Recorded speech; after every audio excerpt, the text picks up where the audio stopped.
At this time, we have the healing message coming from our brother Kedar Muhammad. This brother has been around Pasadena his whole life. He's doing a lot of mentoring in Arizona and in Pasadena. So let's clap it up for him.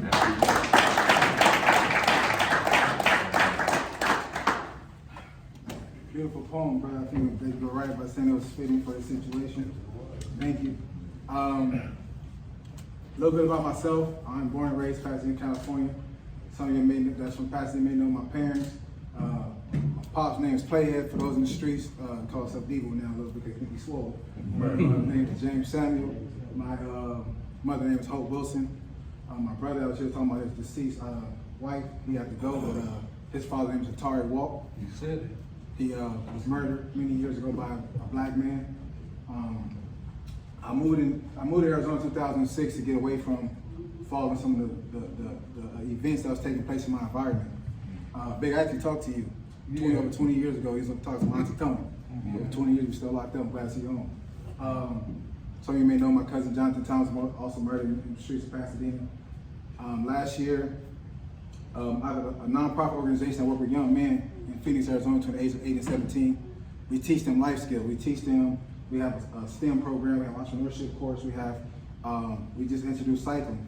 And last year, we have a program called Miles for Sons. Sons being an acronym standing for Saving Our Noble Son. I'm cold, it was freezing out of the room, I'm freezing. But the acronym SONS stands for Saving Our Noble Sons. And our logo is a Sankofa bird.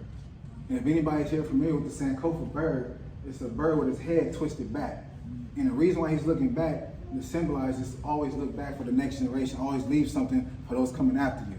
And that's something that we have to always do. I'm glad to see the young people in here, you too as well, but you're one of the young people. You're a little younger than me, so you're young. You as well, young brother. I'm 37 myself. I have 9 children, 4 granddaughters I love. This is one of my sons here. And then I have, again with our program, we pretty much introduce cycling. Cycling is a great way for I believe, from my experience with riding a bike, that builds your mental strength. You know, it's one thing to start something, but when you're able to finish it, it just really does something to you.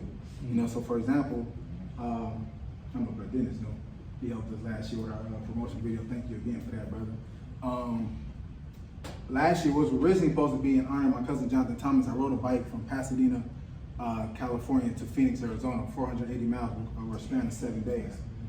And in that journey, when you're in the middle of the desert, for those of you that drive across the country, I know you drive big rigs, somewhere in the middle, it's nothing there. So you imagine when you're driving a vehicle and you see it's nothing. Imagine doing that on a bike, right? And your support team is 40 miles out to just refuel you with water and hydration, some snacks, but the goal is to keep going. On that journey, what I realized was that putting it together, accomplishing it, for myself, what it really did for me was to realize that it's really faith over fear. We have to really be mindful of the things that we're doing and understand that without a foundation with God, there's nothing that we can do. But if you don't have that foundation, understand no matter what you may call them, whether it's Allah, excuse me, can you go to that door next door? The very next door. Thank you. I'll show you, help them out a little bit. The food's late, y'all. You know what I mean? We didn't know this, you know what I'm saying? They thought they was going for the woman portion first. But, okay, so yeah, so just, you know, one thing I just encourage us is that we have to create a routine. And we have to really find our foundation, whatever it may be. Whether it's God, Dios, Jah, Yahweh, Allah, whatever works for you. Because one common denominator I realize in it is that whatever makes you better, whatever keeps you disciplined, keep you on your deen, keeps you able to keep going, it's going to allow you to start your healing process to whatever it is you're going through. Because riding a bike is painful. It hurts your bottom, hurts your thighs. Man, I don't know if you ever rode a bike that far, but it's challenging. And I ain't. It's challenging. But when I read this book, and this is how I reached out to Idea, and I read this book. When she was talking about the event, I told her, this is a very powerful book. And I wish I had the finance to get everybody here a copy today. But this book right here, but I don't know if you're familiar with Queen Afua, but her and her son, Queen Afua and her son, Supernova Sims, her son here on the cover, But this book, it deals with a lot of like health remedies, just dealing with your pain, dealing with getting through traumas and different things like that. You know, I read this book 1.5 times already. I only had it for about 2 or 3 months. And I think that if you just take the time, I think it's like $25 on Amazon. So you get the chance to just order this book, Man Hell That Self, Warrior Wellness. It's also like like they do like a workshop with it too. So you pay for that or whatever. But you just get the book alone and just read it and just take the knowledge out of there. One thing I understood or got from this book was we have a lot of stigmas in the black community as men that's destroying us, or as well as preventing us from growing, allowing us to stay, you know, this macho man. I don't have no feeling. I'm tough. What's up, love? What's up, cuz? You know what I'm saying? Whatever it may be for you. But like, what, like, you know, men don't cry, men don't take baths, men don't show their feelings. No, a fool do those things. That's a fool. Because your body is part of the universe, and the universe is always shedding itself of what's not good for it. That's why we have seasons, right? We have seasons so that the earth can replenish itself and change. That's why you have winter, fall, spring. Well, you live in Arizona, you have summer. You gotta go 100 miles north to get a different season. But the thing is, change is good for us. Change is good. My brothers have been incarcerated. I'm glad you're home. I'm glad you're home. You been back, man? You can give y'all a round of applause just for standing.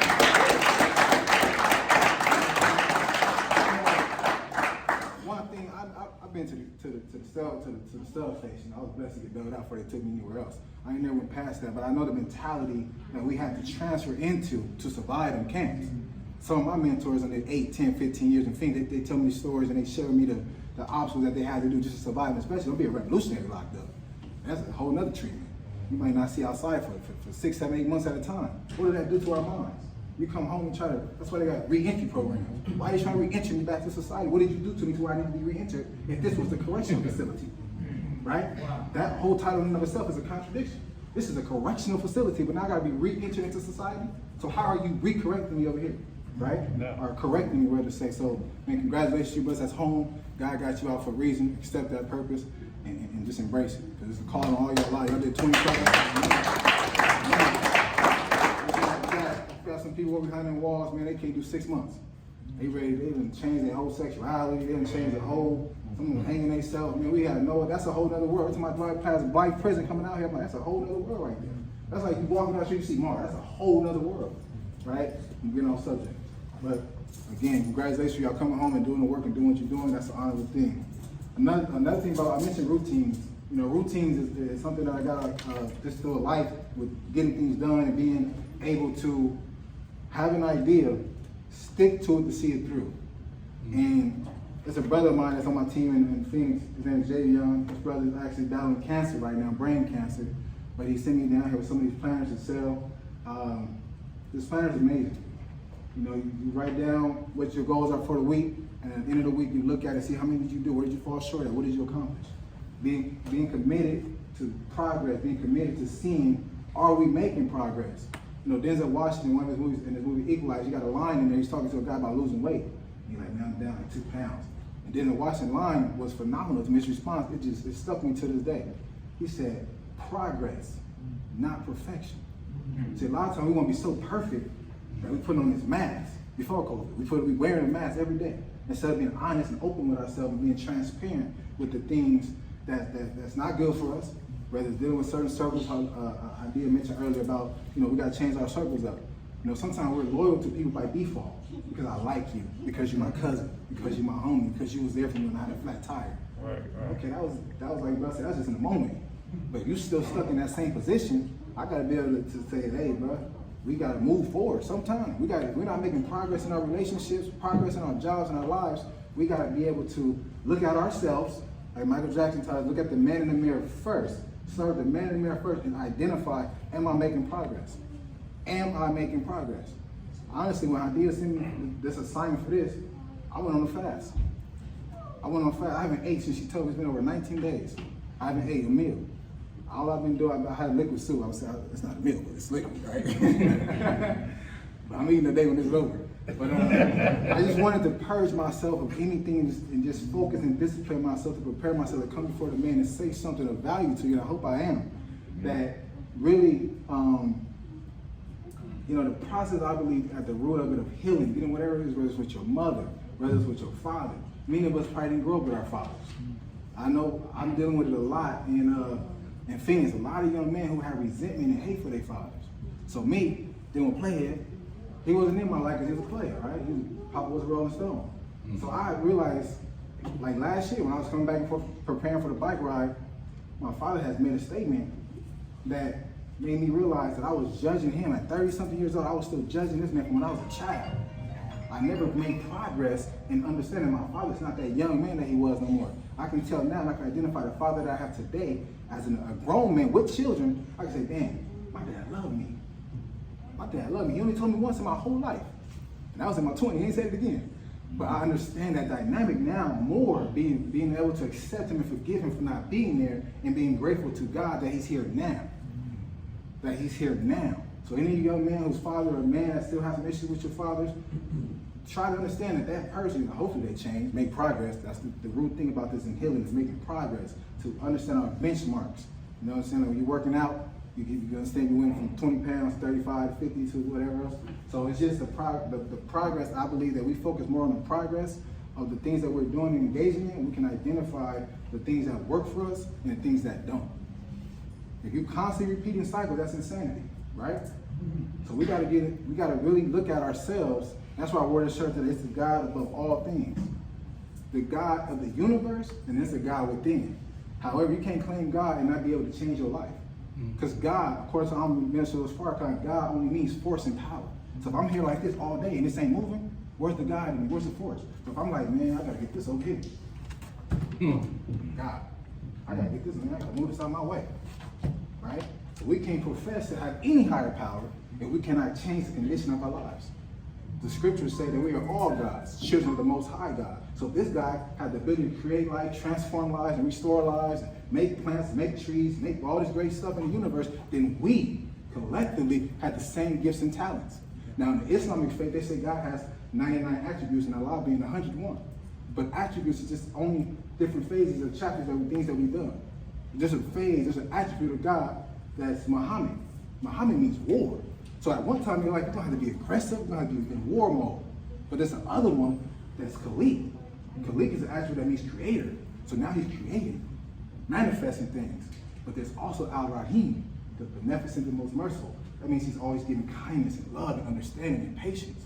Right? There's so many different ones. One is the healer. That's why we're here today, right? Healing. So that part of God, we need healing. If I'm sitting next to somebody and I ain't got $1 million, I say, I'm gonna give you 10 racks. They might go, man, I don't need money right now, I need healing. I don't need money right now, I need a job that I can provide for myself. I need something different, right? So we have to know what attribute to apply to our lives and really be truthful and honest with ourselves. Damn, you know what? I don't understand why I keep arguing with my woman over this or that, right? So I need to look at myself and say, man, why every time she does that, why do I respond this way? What's bothering me or what's making me, what's triggering me in this type of moment that's allowing me to have this moment and I feel bad later. If you feel bad about something that you did later, that means something in that moment wasn't right. It was something that we identified with, saying, you know what, I could have handled that better. I could have been more patient. I could have used a better word. And that's why you talk about the dictionary. That was one of the first commandments Elijah Muhammad gave Malcolm X. Read the dictionary. We all love Malcolm X. Why? Because he was very eloquent. He knew how to place them words, right? So we really study and looking at the universe that's around us, when we come from the universe. So that means we have to be able to look at ourselves, study ourselves, and apply the things that we need to make progress so that we can heal and do better for our women and our children. So those of us that's here that may not have it, they may have a strange relationship where you're not really in your child's life, give them an opportunity to hear your story. Give them a moment to understand that you've grown. It don't matter how much time you've been away. Time wins. At the end of the day, time and love will always win.